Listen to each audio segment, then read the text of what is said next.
कि आज मैं आपको एक ऐसी रियल सच्ची घटना पर आधारित एक ऐसी कहानी बताने वाला हूँ जो किसी इंसान पर बीती है। कोई इंसान उसका शिकार हुआ है, एक तरीके की एक ऐसी वो सिद्धि कर लेता है जिसके बाद उसके साथ एक पिशाचिनी आ जाती है और ये पिशाचिनी उसके परिवार को कैसे बर्बाद करती है, उस इंसान की मति भ्रष्ट कैसे करती है, ये सब कुछ आज मैं आपको बताने वाला हूँ। तो दरअसल ये बात जयपुर की है। जयपुर में एक लड़का होता है, वही उसकी 18 से 19 साल की उम्र होती है। ये एक ऐसी उम्र होती है जब किसी इंसान को ना प्यार मोहब्बत, थोड़ा लड़की हो साथ में, कुछ ऐसा चाहिए होता है। वैसा उसको भी था, उसको भी गर्लफ्रेंड चाहिए थी। समाज में हर एक इंसान की अपनी गर्लफ्रेंड थी। उसके दोस्त उसको चिढ़ाते थे कि तुम गर्लफ्रेंड क्यों नहीं बनाते। हालांकि लड़का था बड़ा खूबसूरत। लोग बोलते थे क्या बात है, मतलब क्यों नहीं बनाते, कोई कारण है? तो उसने बोला कि मेरी जो पसंद है वो तुम लोगों की पसंद से परे है। मेरी एक ऐसी पसंद है जो इस दुनिया में खूबसूरती के नाम पर सबसे खूबसूरत अगर कोई लड़की दिखेगी तो ही मैं उसको प्रपोज करूंगा, वरना मैं पूरी ज़िंदगी ऐसे पड़ा रहूँगा, किसी नॉर्मल लड़की पर हाथ नहीं लगाऊंगा या उससे बातचीत तलक नहीं करूंगा। उसकी ऐसी मनसा थी कि दुनिया की सबसे खूबसूरत लड़की ही मेरी प्रेमिका बनेगी। ये जो इसका मिथ था, ये यूँ कहें इसका जो जुनून था, इस सर पर चढ़ गया इसको कि हर एक तरीके की खूबसूरत से खूबसूरत लड़कियों से बातचीत करने की कोशिश करता। इसको लगता थोड़ा बातचीत करता, लेकिन वो उसको इग्नोर कर देता। उसके टाइप की कोई नहीं दिखती थी। कई लोगों से बातचीत करा, कई लोगों ने बताया कि वहाँ एक बहुत ही खूबसूरत लड़की है। जब भी कोई इसको बताता ना कि उतनी दूर पर 100 किलोमीटर पर वहाँ एक लड़की है, एक बार देखने जरूर जाता। इसका जुनून था कि मुझे खूबसूरत लड़की चाहिए। हालांकि समय बीतता गया, लड़की कौन सी खूबसूरत, और खूबसूरती के कोई मीटर तो होते नहीं, लेकिन इन महाशय को सेटिस्फेक्शन नहीं मिल रहा था। हर एक लड़की इग्नोर, नहीं बढ़िया नहीं, ऐसी तो वो है, वैसी तो हर जगह छोड़ दिया। तो एक बार ऐसे ही किसी ने इनको बताया कि तुम एक काम करो, हमारे संपर्क में एक बाबा हैं, ये बाबा हर वो चीज़ की कामना पूरी कर देते हैं जो किसी इंसान की अधूरी रह जाती है। थोड़े तांत्रिक हैं, तंत्र विद्याओं के बारे में जानते हैं। इसको बड़ी इच्छा हुई कि शायद बाबा अब मेरी जो गुत्थी है उसको सॉल्व करेंगे। तो पहुंच जाता है बाबा के पास। एक बाबा मठ पर रहते हैं। वो सब तंत्र मंत्र के बहुत ही ज़्यादा जानकार होते हैं। वो चीज़ों को समझते हैं, भूत प्रेत आत्माओं को। वो सिद्धियाँ कर चुके हैं। कई सारी भूत प्रेत आत्माएं बेहतरीन, खूबसूरत, और कुछ ऐसी आत्माएं जो दुनिया को बर्बाद कर दे वैसे उनके गिरफ्त में है। ऐसे सच में है वो। तो वो ये जाता है बाबा के पास। तो देखा बाबा जो है वो कर रहे हैं कुछ तंत्र मंत्र। दूर से देखता है, पूरा एकदम अंधकार सा अंदर का माहौल है, चौकी सी बनी हुई है। वहाँ पर कोई कटे कटे सर रखे हुए हैं, किसी इंसान के ही लग रहे थे। कई जैसे घोड़े हो गए, गाय हो गए, बैल हो गए, इनके सब सर कटे उटे, खून बह रहा है किसी प्लेट में, सब रखा है। और वो एक खून मतलब हाथ में लिए ऐसे ऐसे टप टप टप टप 1 2 3 4 5 6 7 8 बूंद गिरा रहे थे प्लेट पर।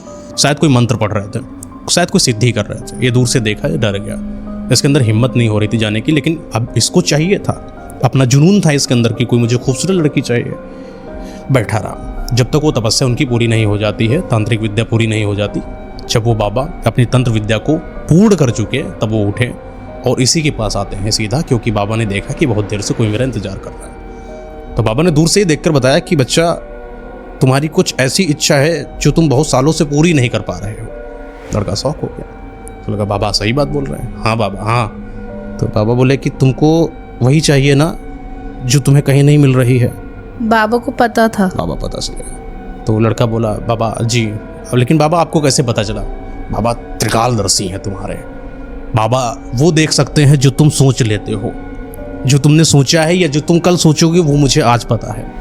तुम्हें खूबसूरत कन्या की तलाश है ना बच्चा? बोले जी बाबा। तो बोले खूबसूरत कन्या तुमको इस विश्व में तो कहीं नहीं मिलेगी। तो बाबा कहाँ मिलेगी? स्वर्ग जाना पड़ेगा। तो बाबा मरना पड़ेगा फिर? नहीं, मरना नहीं है, तुम यही जीते जी तुमको स्वर्ग की अप्सरा मिल सकती है। अप्सरा का जब नाम आता है तो हर एक इंसान समझ जाता है कि किस की बात करी जा रही है। 3 अप्सराएं, रंभा, उर्वशी, मेनका, ये वो अप्सराएं हैं। ये समझ लीजिए कि जितनी खूबसूरत आपने लड़की कहीं देखी है उसकी 1000 गुना खूबसूरती इनके अंदर है। स्वर्ग में रहती हैं इंद्र जी के साथ। और ये 3 वो मेनका, रंभा, ये उर्वशी, ये वो अप्सराएं हैं जो किसी को भी पागल कर दें। कितना भी सटी इंसान हो, कितना भी सन्यासी इंसान हो, उसकी इंद्रियों को हिला सकती हैं खूबसूरती के मामले में, काम वासना के मामले में। ये वो अप्सराएं हैं जिन्होंने विश्वामित्र तक की तपस्या को भंग कर दिया था। ये वो अप्सराएं हैं जो राजा थे उनके यहाँ पर आने के लिए, मतलब कि राजा को भी पसंद थी एक अप्सरा, उनको सिद्ध किया था यहीं पर अपने इंडिया में ही, पता नहीं कहीं के राजा थे, तो उनके यहाँ आई थी, वहीं पर रहती थी। बहुत खूबसूरत अप्सरा थी, जिनके पास ये जो जाती हैं सब कुछ उनका सॉल्व हो जाता है। समझ लीजिए जब कोई इन अप्सराओं को पाता है तो अपने अंदर की जो एक इच्छा होती है जो दूसरे जेंडर के प्रति कि मुझे ऐसा सब चाहिए, सबकी ये पूर्ति करती हैं। इसके अंदर सारी क्वालिटीज होती हैं। सारी क्वालिटीज होती हैं। तो बाबा ने इनको बताया कि अप्सराएं ऐसी होती हैं, तो ये बड़ा खुश हुआ, क्या बात है, अब तो लड़की तो मिलेगी, वो भी अच्छी वाली मिलेगी। लेकिन इसको पाना इतना आसान नहीं है, बाबा कह रहे हैं। तो पाएंगे कैसे बाबा? इसके लिए आपको अप्सरा सिद्धि करना पड़ेगा। आपने सिद्धियाँ सुना है? कर्ण पिशाचिनी सिद्धि सुना है? अप्सरा सिद्धि सुना है? अप्सरा को पाने का तरीका, अप्सरा को पाने का तरीका, बलि देनी होती है उसके लिए? नहीं, बहुत ही आसान है, कोई भी पा सकता है। अगर ये समझ लिया आपके घर में ग्रुप में कोई लड़के हैं, आप उनको बता सकती हो अप्सरा सिद्धि के बारे में। अगर उन्होंने कर दिया, अप्सरा को अपने घर पर बुला सकते हैं। कैसे बुला बहुत सकते आसान हैं? है। तरीका जिस तरीके से बताया गया उस तरीके से लड़के को करना था। दरअसल ये 46 दिन की एक ऐसी प्रक्रिया होती है जहाँ पर हम किसी अप्सरा को प्रसन्न कर रहे होते हैं। स्वर्गलोक की एक दैवी शक्ति इसको बोल सकते हैं। ये जो अप्सराएं होती है ना, पंच तत्व के शरीर से नहीं बनी होती, जैसे हमारा शरीर होता है। एक तरीके से पंच तत्व से नहीं बनी है, तो एक तरीके की आत्मा ही है। ये समझ लीजिए कि स्वर्ग से एक आत्मा बुलाई जाती है, और कोई भी आत्मा किसी पंच तत्व के बने शरीर के अधीन नहीं रहना चाहती है, वो उससे मुक्त होना चाहती है। कोई भी अप्सरा नहीं चाहती है या कोई भी दैवी शक्ति नहीं चाहती है कि कोई पंच तत्व से बना हुआ शरीर मुझे अपने अधीन बनाकर रखे या मुझे कब्जे में रखे या मुझे सिद्ध कर कर अपने अनुसार चलाने की कोशिश करे। ये ऐसा आत्मा का नियम होता है। लेकिन कोई एक ऐसा इंसान जो हठी है, जिसको चाहिए कुछ ऐसी शक्तियां जो थोड़ी अलग है, जो इंसानों से अलग है, वो उसको सिद्ध कर सकता है। लेकिन सिद्ध करता है उसके बर्बादी के भी कारण बनते हैं, बहुत कुछ होता है। तो सब कुछ इनको बाबा ने इनको बता दिया। ये आत्मा अच्छी होती है कि बहुत बुरी होती है? कि समझ लीजिए कि हल्की सी भी अगर ये कोशिश ये करती है कि आप गलती कर दो, और अगर आपने हल्की सी गलती कर दी, आपकी मति भ्रष्ट कर देंगी, आपको बर्बाद कर देंगी, भस्म कर देंगी, जला देंगी, आपका पूरा परिवार वंश तक बर्बाद कर देती हैं। ये वो आत्माएं होती हैं। लेकिन जब इंसान की मति भ्रष्ट हो तो वो क्या ना कर दे, वही इस लड़के के साथ ऐसा हो गया। हालांकि बाबा ने सब बताया कि इसको दुष्परिणाम भी ये हैं। ये कुछ वचन मांगती है, और वचन ऐसे मांगती है जब आप इनको सिद्ध कर लोगे तो आप वचन भूल सकते हो, क्योंकि हो सकता है कि आपकी इंद्रियों पर इतना कंट्रोल ही ना हो, क्योंकि सबसे खूबसूरत लड़की आपके सामने बैठी है, और आप जो है कभी भी अपने दिमाग की इंद्रियों को हो सकता है कि ना कंट्रोल कर पाओ, और आपके साथ कुछ गलत हो जाए, आपकी इंद्रियां कुछ गलत कर दे, समझ लो आपकी तपस्या भंग हो गई। वो लड़की जो है आपका सर्वस्व बर्बाद कर देगी, क्योंकि वो एक तरीके की आत्मा ही है। लड़के ने बोला, बाबा आप परेशान मत होइए, जमाने से 50 लड़कियों को इग्नोर करा है, मुझसे ज़्यादा इंद्रियों पर कंट्रोल करने वाला लड़का कोई नहीं हो सकता। बाबा ने कहा ठीक है। फिर बताया गया 46 दिन की पूरी प्रक्रिया बताई। इसमें आपको सिद्धि जब अप्सरा की करनी है, इतनी आसान सिद्धि कोई नहीं होती जितनी अप्सरा सिद्धि है। अप्सरा सिद्धि करने के लिए आपको रात के 12 बजे के बीच में, 12 बजे से 3 बजे के बीच में छत पर जाना है। कोई एक सुनसान जगह ले लीजिए, लेकिन ध्यान रहे कि जब अप्सरा सिद्धि कर रहे हो अपने घर के सदस्यों को बता दीजिए कि कोई छत पर ना आए। एक ऐसा सुनसान माहौल बनाना है जहां पर दूर दूर तक कोई आता जाता ना हो। उस माहौल को आपको बहुत खुशबू-नुमा बनाना है। ये समझिए, वो गुलाब की जो इत्र होता है, उस इत्र को हर जगह छिड़कना होता है। गुलाब की जो पंखुड़ियाँ होती हैं वो हर जगह छिड़कना होता है। माहौल कुछ ऐसा बनाना होता है जो बहुत ही ज़्यादा सुगंधित है। अपने हाथ में 2 गुलाब की मालाएं रखनी होती हैं, और एक अपने हाथ में एक गुरु यंत्र रखना होता है। ये गुरु यंत्र क्या होता है? जो भी शिष्य किसी भी तरीके की इन शक्तियों को सिद्ध करता है, उनके पास एक अपना गुरु होता है, जिसके मार्गदर्शन पर ही वो शक्ति को या सिद्धि को आगे लेकर चलते हैं। उनके मार्गदर्शन पर ही काम करेंगे। तो गुरु यंत्र हो गया आपके पास, 2 मालाएं हो गई, आपने माहौल को बिल्कुल खुशबूनुमा बना रखा है। तो अब आप तैयार हो सिद्धि को प्राप्त करने के लिए। पहले दिन आपको क्या करना है, जैसे मैंने बताया वैसे आपको बैठ जाए, ऐसा बाबा बता रहे हैं उसको कि आपको एक आसन ग्रहण करना है, और बिल्कुल आसन ग्रहण करते हुए अपनी आंखों को बंद कर लेना है, और कुछ इस तरीके से अपने आप को महसूस करना है कि मैं यहाँ पर बैठा हूँ, मेरे सामने कोई आकर बैठेगी। जब वो आ जाएगी तो मैं उसके ऊपर गुलाब की माला से उसका स्वागत करूँगा, और जब मैं स्वागत करूंगा तो वो मेरी अर्धांगिनी बनेगी, शादी हो जाएगी, शादी करेंगे। एक तरीके से ऐसा मतलब व्यवहार है।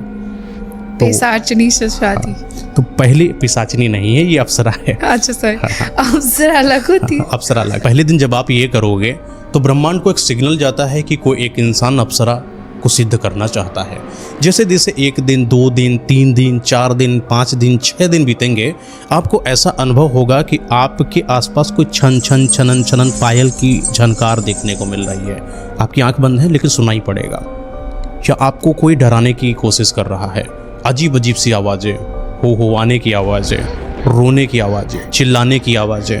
कई बार तो ऐसा हो सकता है कि आपको जिस चीज़ से डर लगता है वही चीज़ आपको शायद आपके सामने आ जाए और आपके ऊपर हावी हो जाए। कई बार देखा गया जब किसी इंसान ने इस सिद्धि को करा, कोई एक इंसान मतलब कि कोई एक आत्मा आती है जो इसको उठाने की कोशिश करती है, हवा में उछालने की कोशिश करती है, लेकिन कभी भी किसी भी तरीके की स्थिति हो जाए आपको घबराना नहीं है इस स्थिति में।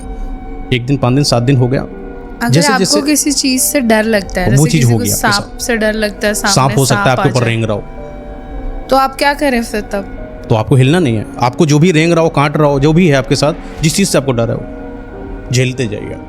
आपको चींटियों से डर हो सकता है, आपको चींटी काट रही हो सकता है बिच्छू आपको डंक मार दे। सच में डंक मारेगा? मारेगा, आपको दर्द भी होगा, बेतहासा दर्द होगा, लेकिन आपको इस शक्ति को छोड़ना नहीं है। हाँ, यहाँ पर जब आप आंखें बंद करते हो तो 21 बार इस मंत्र का उच्चारण करना होता है, जो कि मैं आपको बताऊंगा नहीं, ये अप्सरा सिद्धि करने के लिए बोला जाता है। उर्वशी मेनिका मंत्र है, बता दूं?